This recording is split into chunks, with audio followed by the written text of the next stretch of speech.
Hello, আসসালামু আলাইকুম সবাইকে। তো আজকে আমরা এসএসসি এবং এইচএসসির জন্য খুবই গুরুত্বপূর্ণ একটা টপিক, সেটা হচ্ছে গ্রাফ এন্ড চার্ট। জিনিসটা ইজি হলেও আমরা অনেকে জিনিসটাকে গুছিয়ে লিখতে পারি না। সো আশা করছি আজকের ভিডিওটি দেখার পর তোমাদের কাছে জিনিসটা আর কঠিন মনে হবে না। সো শুরু করা যাক। তো ফার্স্টে আমরা দেখে নিব কি ধরনের গ্রাফ বা চার্ট আমাদের আসতে পারে। আচ্ছা, তো আমাদের এখানে কিছু গ্রাফ টাইপস দেওয়া আছে। সেগুলোর মধ্যে এক ধরনের গ্রাফ হচ্ছে আমাদের কলাম গ্রাফ বা পাই চার্ট আসতে পারে, অথবা লাইন গ্রাফ আর অথবা বার গ্রাফ। আমাদের আম এইচএসসি এবং এইচএসসি পরীক্ষাতে আমাদের বেশিরভাগ এই কলাম, পাই, লাইন আর বার চার্টটা বেশি আছে।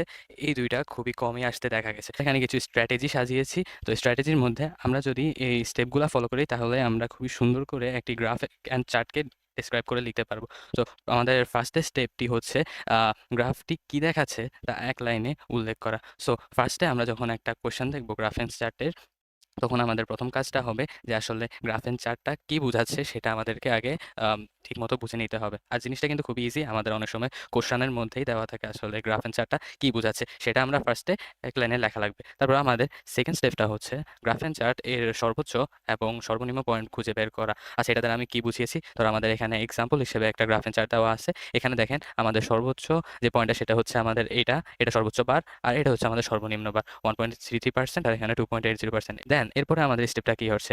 এই পর্যায়ে গ্রাফের একটু করে তথ্য তুলে ধরা এবং ওই তথ্য সম্পর্কে এক লাইন মন্তব্য করা। এটা দ্বারা আমি কি বুঝিয়েছি? আমাদের এখানে যে গ্রাফের ধরেন এখানে ২০০৯ সালে 2.80%, ২০১০ সালে 2.16%, ২০১১ সালে 1.90%। এখানে ইচ অ্যান্ড এভরি ডাটা আমাদেরকে গ্রাফ অ্যান্ড চার্ট ডেসক্রাইব করার সময় তুলে ধরতে হবে। বাট আমরা যদি এখানে কিন্তু একটা জিনিস মনে রাখতে হবে, আমরা যদি শুধু লিখেছি যে ২০০৯ সালে ছিল 2.80%, ২০১০ সালে ছিল 2.16%, অথবা ২০১১ সালে ছিল 1.90%, এভাবে যদি আমরা গতানুগতিক লিখে যাই তাহলে কিন্তু আমাদের আর গ্রাফ অ্যান্ড চার্টটা হলো না। এটা আমাদেরকে স্ট্র্যাটেজিক্যালি লিখতে হবে। আমরা এটার পরে যখন একটা এক্সাম্পল সলভ করব তখন আমরা জিনিসটাকে আপনারা জিনিসটাকে খুবই ক্লিয়ারলি বুঝতে পারবেন। আচ্ছা, এরপরে আমাদের স্টেপটা হচ্ছে স্টেপ 4, সেটা হচ্ছে গ্রাফের মধ্যে বিপরীতমুখী মন্তব্য থাকলে তা উল্লেখ করা। আ আর এই ২ টা স্টেপকে আপনি একটা স্টেপেই ধরে নিতে পারেন। আর এখানে হচ্ছে গ্রাফের মধ্যে ইতিবাচক দিক থাকলে তা উল্লেখ করা। আমি এটা দ্বারা কি বুঝিয়েছি? আচ্ছা, ধরেন আমাদের এই গ্রাফের মধ্যে আমাদের যে মূল বিষয়টা হচ্ছে সেটা হচ্ছে the graph shows the population growth rate from 2009 to 2013। আমাদের এখানে মেইন টপিকটা হচ্ছে পপুলেশন গ্রোথ রেট। আমরা কি জানি পপুলেশন গ্রোথ রেট, এই গ্রাফের ক্ষেত্রে পপুলেশন গ্রোথ রেট যদি বাড়ে সেটা কিন্তু আমাদের একটা নেতিবাচক দিক বা নেগেটিভ দিক। অথবা আমাদের পপুলেশন রেটটা যদি কমে, যেমন আমাদের এই গ্রাফের ক্ষেত্রে হয়েছে, এখানে ২০০৯ সালে ছিল 2.0%, আর ২০১৩ সালে শেষ মুহূর্তে এসেছে 1.33%। এই ক্ষেত্রে জিনিসটা কিন্তু পজিটিভ ধরা যায়। তো আমাদের এই জিনিসগুলা চিহ্নিত করে রাখতে হবে। ঠিক আছে? এরপরে হচ্ছে আমাদের একদম লাস্ট স্টেপে আমরা চলে আসছি, সেটা হচ্ছে আবারও গ্রাফটি কি দেখাচ্ছে তা এক লাইনে লিখে শেষ করা। আচ্ছা, আমরা এখন চলুন কিছু আমরা ইম্পোর্টেন্ট ওয়ার্ডস দেখে নিই, বা ভার্বও বলতে পারেন, যেটা আমাদের গ্রাফ এন্ড চার্ট লিখতে খুবই সহায়তা করবে। এটা হচ্ছে ফার্স্ট ওয়ার্ড হচ্ছে শোজ। এটার অর্থ আমরা সবাই জানি। শোজের কিছু সিনোনিমাস ওয়ার্ডস আছে, যেমন ইলাস্ট্রেটস, ডেমনস্ট্রেটস, প্রোভাইডস ইনফরমেশন। আপনারা এগুলা জাস্ট একটু লিখে রাখবেন, নোট করে রাখবেন। আর আরেকটা জিনিস নোট করে রাখবেন, সেটা হচ্ছে গ্রাফ এন্ড চার্টের তথ্য ঊর্ধ্বমুখী হলে তখন আমরা লিখতে পারি এটাকে ইনক্রিজড টু, অথবা ক্লাইম্বড টু, অথবা রাইজ আমরা বলতে পারি। আর গ্রাফ এন্ড চার্টের তথ্য যদি নিম্নমুখী হয় তাহলে সেক্ষেত্রে আমরা বলতে পারি ডিক্রিজড টু, রিডিউসড টু, ফলও বলতে পারি। আর গ্রাফ এন্ড চার্টের তথ্য যদি পরিবর্তিত না হয়, যেমন গ্রাফ এন্ড চার্ট ধরেন এই একটা গ্রাফ, যখন এই ২ টা বার ধরেন আমাদের একই আছে, একই লাইনে আছে, তখন আমরা বলব যে এটা রিমেইনস স্টেবল এট। আর যদি গ্রাফ এন্ড চার্টের তথ্য যদি ওঠানামা করে, যেমন ধরেন এই একটা গ্রাফের মধ্যে একটা বার, তারপরে একটা বার, তারপরে একটা বার, তারপরে একটা বার, আবার এরপরেরটা ধরেন আবার নিচে নেমে গেছে। আমরা এখানে কি দেখতে পাচ্ছি যে এটা একটা আ অ একেবারে উপরে না গিয়ে বা নিচে না গিয়ে এটা কিন্তু উঠানামা করতেছে বারবার। তখন আমরা এই জিনিসটাকে বলতে পারি fluctuate around। আর যদি past tense হয় তখন আমরা বলব fluctuated around। আচ্ছা, এখন চলুন আমরা একটা রিয়াল লাইফ এক্সাম্পল এ গিয়ে আমরা গ্রাফিক চার্ট একটা আমরা কিভাবে ডেসক্রাইব করতে হয় সেটা আমরা দেখে নেই।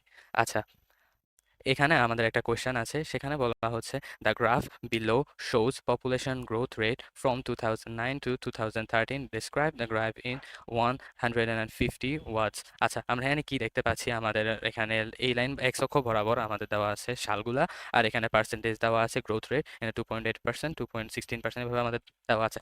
আপনারা চাইলে এই গ্রাফটিকে আপনারা নোট ডাউন করে নিতে পারেন। এরপরে থেকে যত গ্রাফই সলভ করবেন না কেন, আপনারা এই যে কাঠামোটা দেখে আমি কিভাবে গ্রাফগুলোকে ডেসক্রাইব করেছি, তখন আপনারা এভাবে করতে পারেন। আচ্ছা, ফার্স্টে আমাদের স্টার্টিংটা কেমন হবে? আমাদের স্টার্টিং হচ্ছে the graph chart illustrates population growth rate from 2019। আমরা তখন কিন্তু কিছু ওয়ার্ড দেখাইছিলাম, তো সেগুলোর মধ্যে ছিল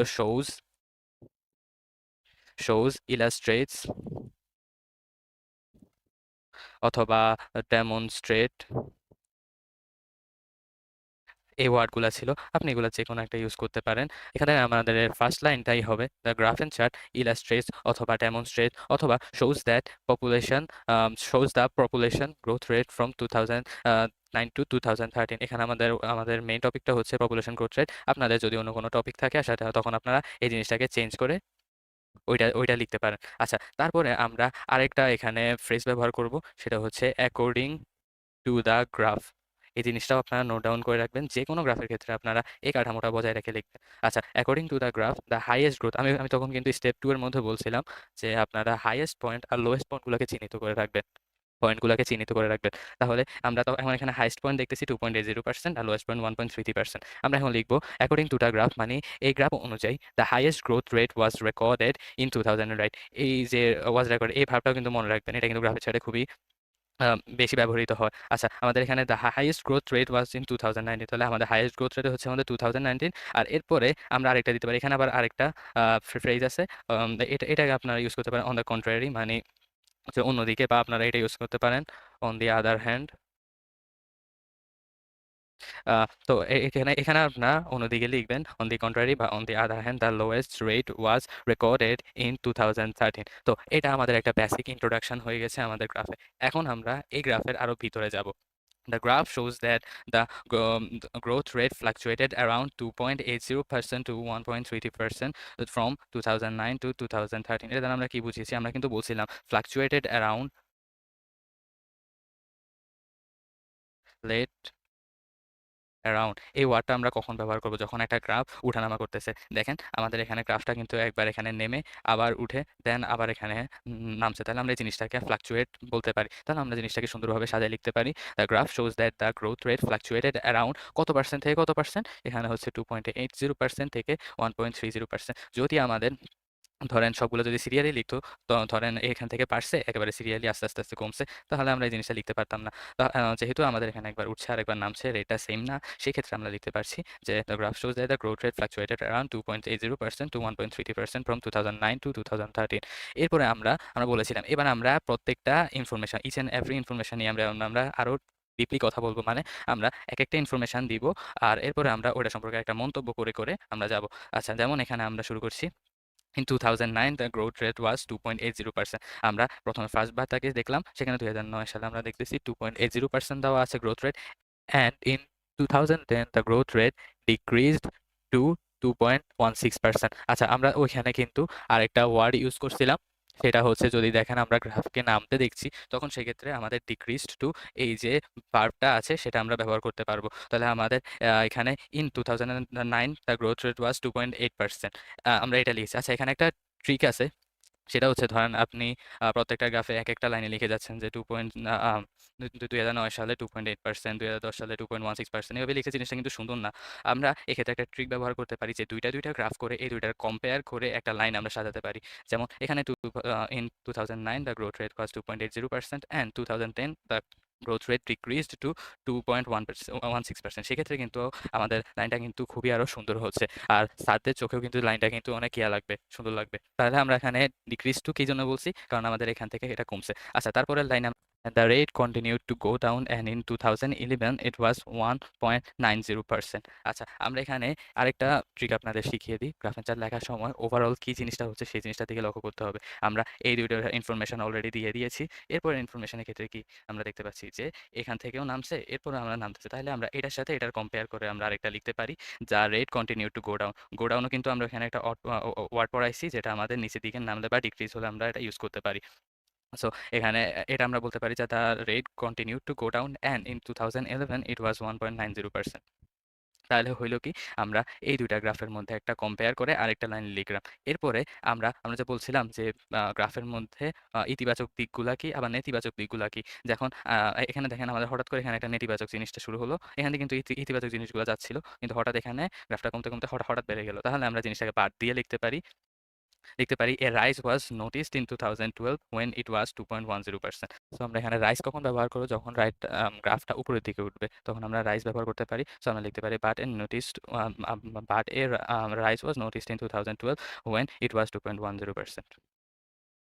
সো এখন দেখেন হঠাৎ করে আমাদের কিন্তু জিনিসটা গ্রাফটা কিন্তু উপরের দিকে গিয়ে আবার নিচের দিকে নামা শুরু করেছে। তো সেক্ষেত্রে আমরা আরেকটা কানেক্টর ইউজ করতে পারি, সেটা হচ্ছে হাউএভার। হাউএভার দিয়ে in 2013 the growth rate reduced to 1.33%। আর এভাবেই কিন্তু আমাদের এই গ্রাফের শেষ বার পর্যন্ত আমরা চলে এসেছি। এখন আমাদের একদম লাস্টের স্টেপে ছিল যে আবারও গ্রাফটি কি আমাদের বুঝাতে চাচ্ছে সেটা আবার মনে করিয়ে দেওয়া বা উল্লেখ করা। তো আমরা এই লাইনটা সবাই একটু নোট ডাউন করে রাখবেন। যেকোনো গ্রাফ আসুক আপনারা এই লাইনটা লিখবেন। সেটা হচ্ছে thus we can say that every datum, এখানে datum মানে হচ্ছে ডাটার যে ক্ষুদ্র একক তাকে datum বলা হয়। Every datum shows the rise and fall situation on population growth in Bangladesh over the past few years। আপনারা এই যে লেখাটা এটাকে আপনারা নোট ডাউন করে রাখবেন। যেকোনো গ্রাফ, যেকোনো চার্ট আপনারা এই লাইনটাকে ইউজ করবেন। আশা করছি আপনাদের গ্রাফটি আরো সুন্দর হবে। আ এভাবে আপনারা একটা সম্পূর্ণ গ্রাফ এন্ড চার্টকে ডেসক্রাইব করতে পারেন সুন্দর করে। সো আপনাদের এখন কাজ হবে কি? কাজ হবে আমি যে এখানে যে ইম্পোর্টেন্ট ওয়ার্ডস গুলা দেখিয়েছি এগুলা নোট ডাউন করা প্রথমত।